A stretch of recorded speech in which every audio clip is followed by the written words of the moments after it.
Hi, my name is Sophie Fletcher. I'm the author of Mindful Hypnobirthing and a clinical hypnotherapist.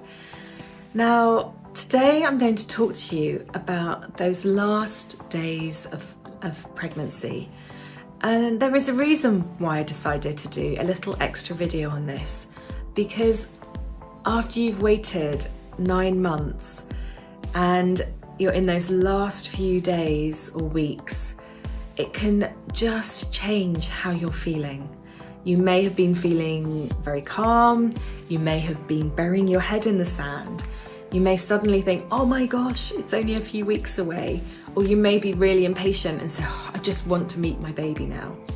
And all of these thoughts and feelings can come up, but it's really important in these last weeks to just step into that space where you can breathe and connect with your body and your baby and have patience. You know, patience is the first lesson your baby may teach you.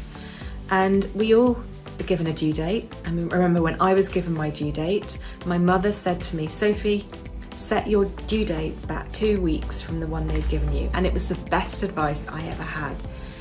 Because in those last few weeks, you know, as we're leaning towards that due date, you know, you may be offered sweeps, you may be offered intervention, and it can increase anxiety if that's something you don't want. Or the prospect of an induction may increase anxiety and apprehension in some people.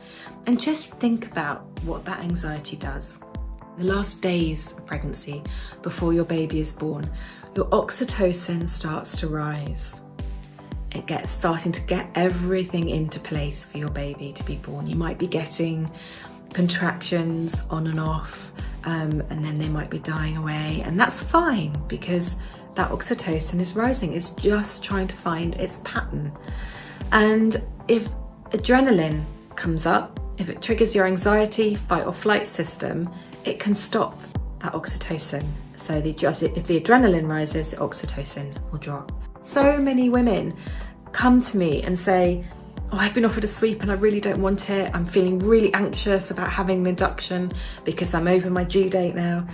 And I have to remind them, okay, let go of that anxiety. Do your tracks, go out for a walk. You know, there's something called an awe walk. The world is bigger than you. So it might be mountains, forests, beautiful landscape, something where you feel in awe of the world around you.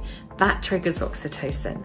So all these little things in the last weeks, wrapping up on the sofa in a blanket, watching a box set on Netflix if that's your thing, all of those things can make you feel calmer and trigger your soothing system and reduce that adrenaline.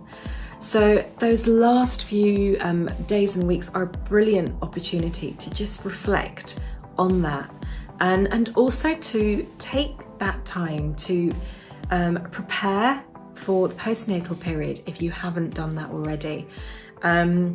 It always takes people by surprise, even if you've got 2 kids. It's like, I don't remember this. And you can do so much to prepare for those first few weeks postnatally. You know, you can just prepare meals, make sure you've written down telephone numbers of the people of your support network, and just take the pressure off. Take it day by day. Your baby will come. You know, our babies are born when they're ready. If you're going over your due date, you know, do some reading up around it. You know, put your mind at rest. You know, do your oxytocin, keep your oxytocin up. You know, do a hypnosis fear release. All of those things can help in those last few days.